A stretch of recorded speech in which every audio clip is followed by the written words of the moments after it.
Last time. On Missing Stars! Our hero, Eric Wilhelm, noted that Annalise was unresponsive since their dinner. After asking his sisters for advice, he decided to visit her at her dorm, where she lamented her inability to function in social situations, showing great frustration and anger. It was sad. I was sad. Like, a lot. Eric managed to calm Anna down, at which point she retreated to her room to recover. Eric's sisters then left to give him space. Our story picks up as Eric prepares to attend the dance on the final night of Dankfest with Anna. I decided not to go see Anna again right away. Yeah, just give her some space. I'd only been with my sisters for about 40 minutes, and I figured that she'd probably need a bit more time to herself before she was ready to hang out again. That's the thing, is that she feels like she's being judged by other people, and she was in a really bad mood because she thought that she failed to improve your perception of her. But you made it clear that she did, so I think you've pretty much done everything you can, just, you have to wait for her to take the next step. I didn't mind, though. It was quite nice to have a bit of time to myself, too, to process everything I had talked to my sisters about. I really hadn't expected to talk to them so openly about everything, but I'm very glad I did in the end. But now the time for rumination is over. My mind is relatively calm as I head back to the girls' dorms. Not even relatively calm, in fact. It's calm. Full stop. Check my watch. 17:40. 5:40. Plenty of time. At least I think. I have a vague understanding that the gala proper starts around 6:30 or something like that, though I don't remember how I came to reach that understanding. But it doesn't matter. Only one thing matters now. Back here again. As I approach Anna's door, I can hear noise coming from the other side of it, but not the hurried footsteps, rumbling of drawers, and rustling of cloth that I heard last time I rolled up here. Instead, I can hear music. It's not very loud. I wonder if it would be audible in the rooms either side of Anna's. I reckon probably not, and that I'm only hearing it as the door is thinner than the walls. Anna strikes me as the sort of person who would be very considerate of her neighbors when it came to making noise, not wanting to annoy anybody. It's interesting to get an idea of what she's listening to for what is, I realized the first time. I've not known her to listen to music through speakers instead of headphones before now. I listened for a few seconds, wondering if she's doing anything in there while listening, or just enjoying the music itself with no distractions. I'd bank on the latter. Feeling slightly guilty about interrupting the moment, I knock on the door. Despite me knocking quite gently, not wanting to startle her, she clearly heard, and after a few seconds, the music stops. After some familiar sounds of movement from the other side of the door, it opens a crack. A single eye appears in the opening, and upon recognizing me, Anna emerges. Hey Anna, how are you feeling? Better. I'm a little surprised that she's still talking to me. Do I switch between two different pronunciations of Anna? I don't know which one is proper. What's her nationality? Hungarian, I think? I don't want the English pronunciation. Fuck you. Damn it. I'm a little surprised that she is still talking to me. Verbally, I mean. I was fully prepared to go back to texting again, now that the outburst from earlier is over with. Instead, she answers me without hesitation and smiles genuinely.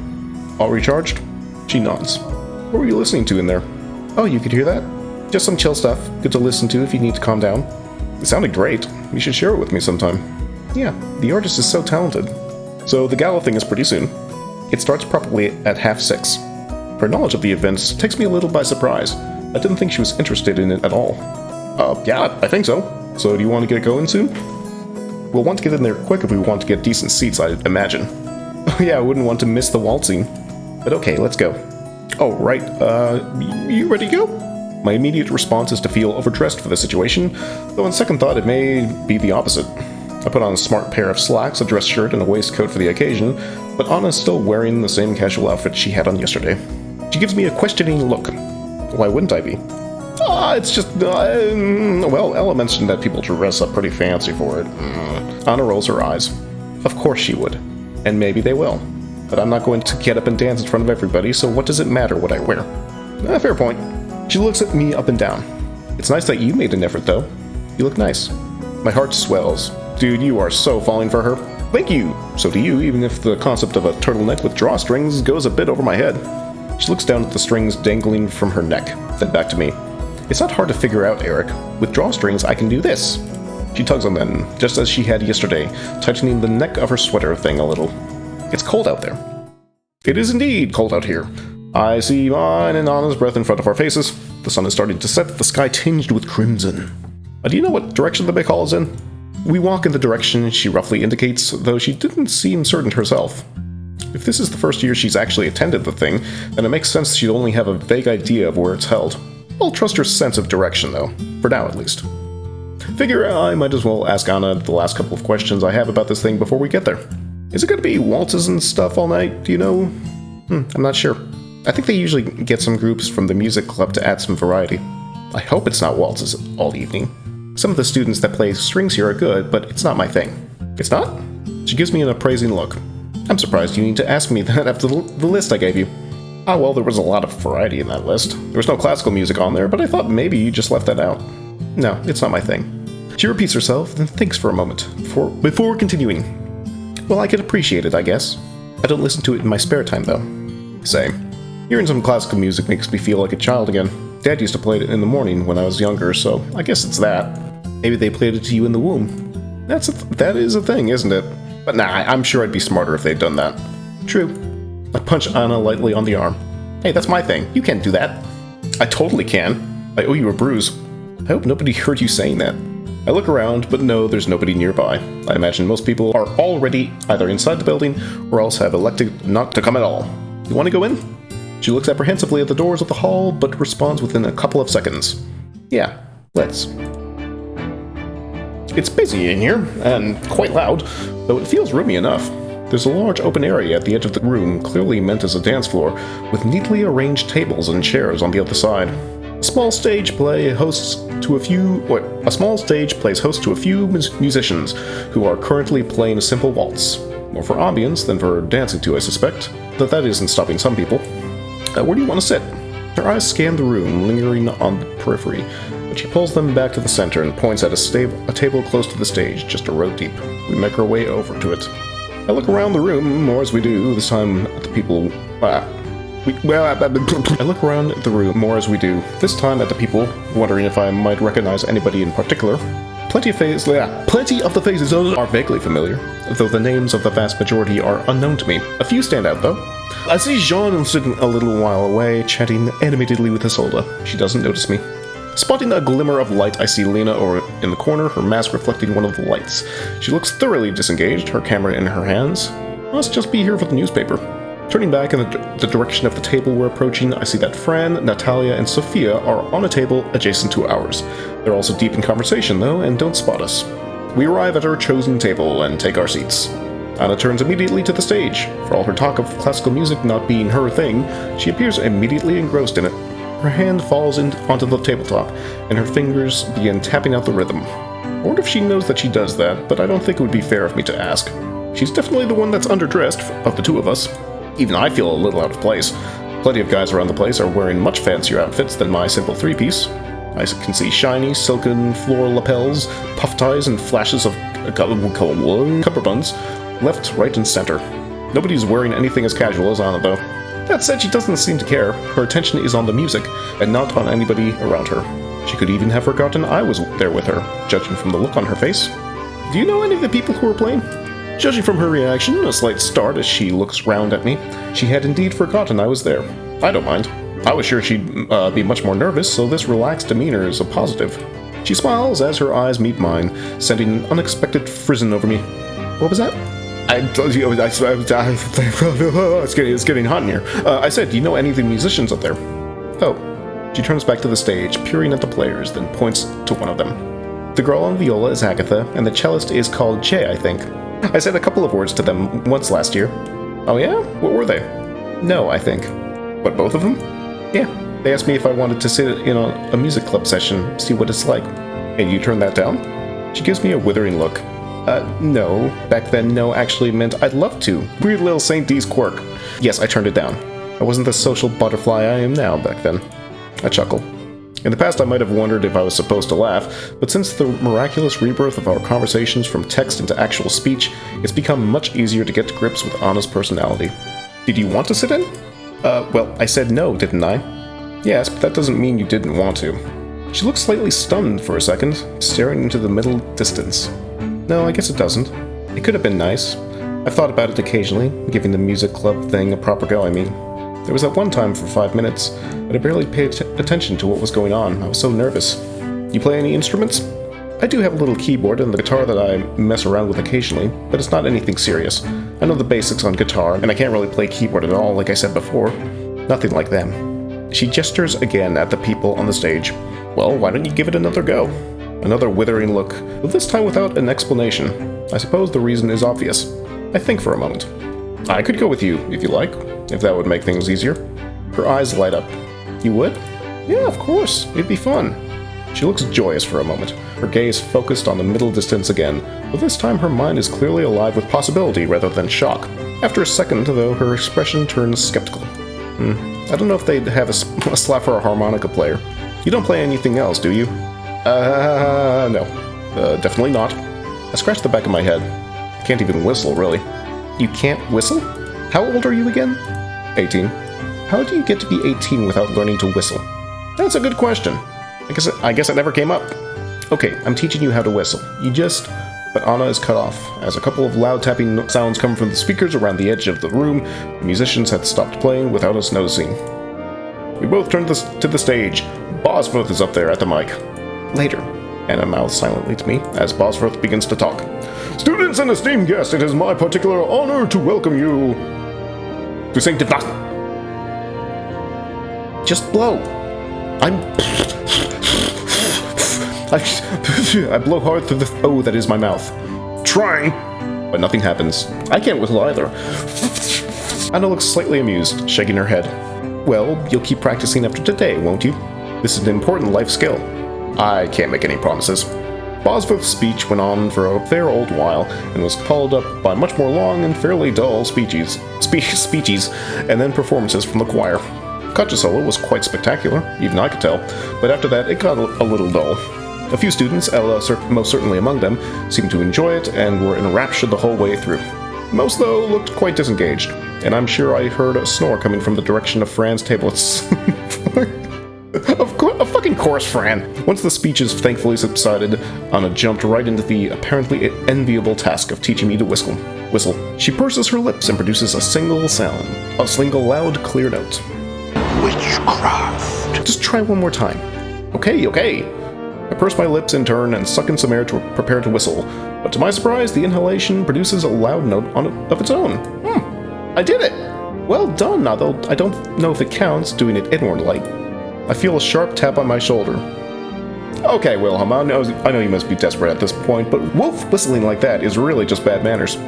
Fran was apparently walking past just as I managed the note, though I was so engaged in my conversation with Anna that I didn't notice. They look at my companion, only just noticing that she exists. Perhaps not so desperate as I thought. They grin at me slyly, then pull out a chair and take a seat at the table. God damn it. How are you, Annalise? She steels herself for barely a moment. If I hadn't been expecting her to need to prepare, I might have missed it. Just call me Anna. Holy shit! And I'm well. You? Fran's eyebrows slide halfway up their forehead, their expression frozen. I can't hold in a slight chuckle at it and glance sideways at Anna, who returns my mirthful look. Fran recovers after a moment, looking slightly bashful, an unusual emotion for them, I'd guess. Fran's a good person at heart. Yes, well, it certainly could be worse. But Anna, this is quite unprecedented. Worrying that they might be about to make a fuss over Anna's newfound voice, I tried to give Fran some sort of signal to shut up, but in vain, for they continued without looking my way. You here with a boy like this?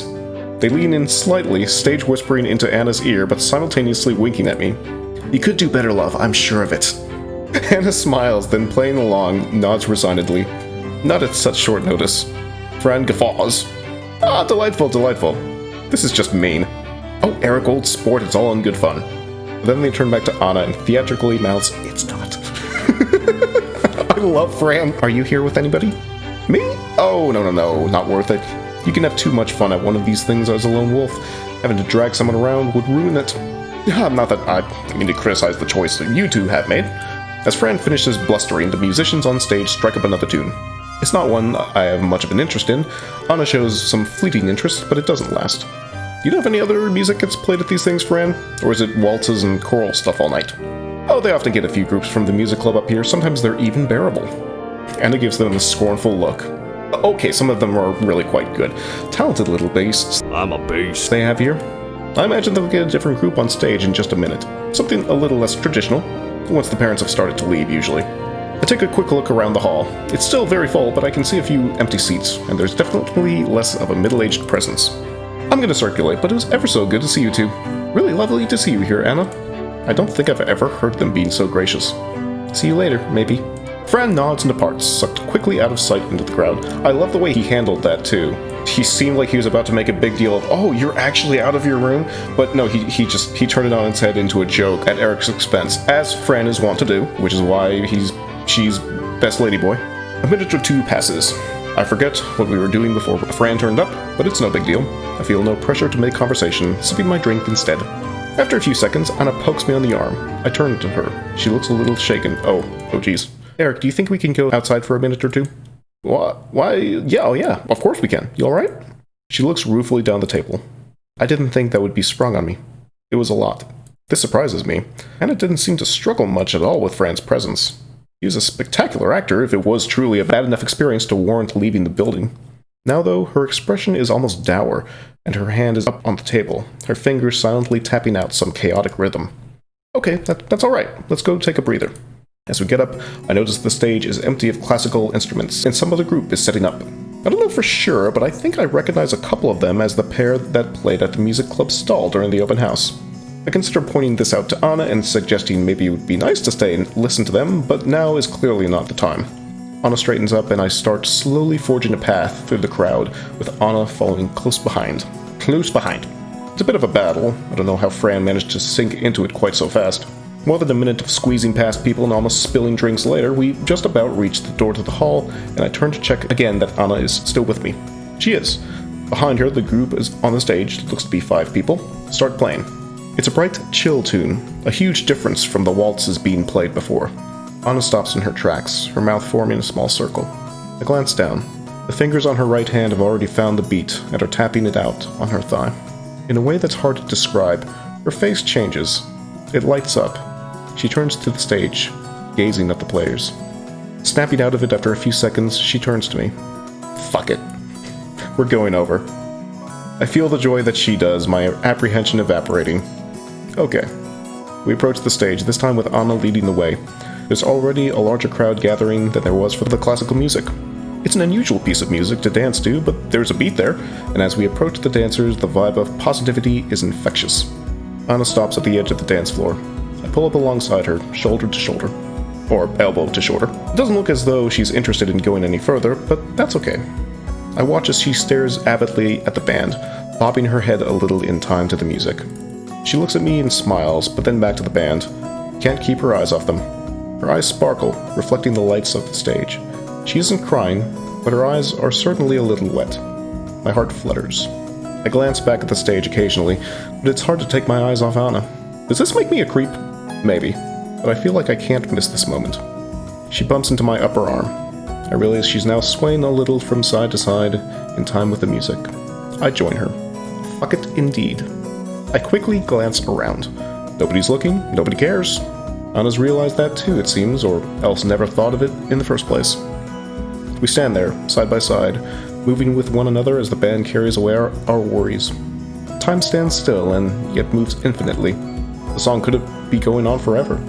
Some of me wishes it would. Eventually, though, it does come to an end. The band doesn't leave it quiet for more than a couple of seconds and quickly start up another one. Anna opens her eyes and looks to me. Then, without any warning, she hugs me. That's so sweet. Oh man. I love this game. It's quick and it's not very firm. I barely get an opportunity to return it, but it's definitely a hug. She pulls away, looking a little surprised at herself. Well, I'll take that over another punch in the arm. For this slight comment, I receive a punch anyway. It was on special. Buy one hug, get a punch free. Oh, that's a good value. Anna continues to look steadily into my eyes. It's gonna be okay, isn't it? I did it. I stayed here. I enjoyed myself. It's all up from here. It's all gonna be okay. Right? I nod, and I smile at Anna as encouragingly as I can. I think so. She gives me an expression that says, "Is that all you've got?" I think for a second. Things are so different than they were just a couple of weeks ago. Man, I can't believe you're speaking to me now. I mean, sorry, I keep meaning not to make a big deal out of it, but, you know, I can't help it. She laughs. It's okay. I don't think I'd be able to either. She looks back at the band, and so do I. Oh, this game is so great. We stayed there for another hour or so, enjoying the band. At one point, I was sure Anna was going to jump in there and start dancing, but she didn't, in the end, and that was okay. There were still plenty of people in the hall when we decided to leave. It's not especially late, but it feels as though hours have passed. It's so cold.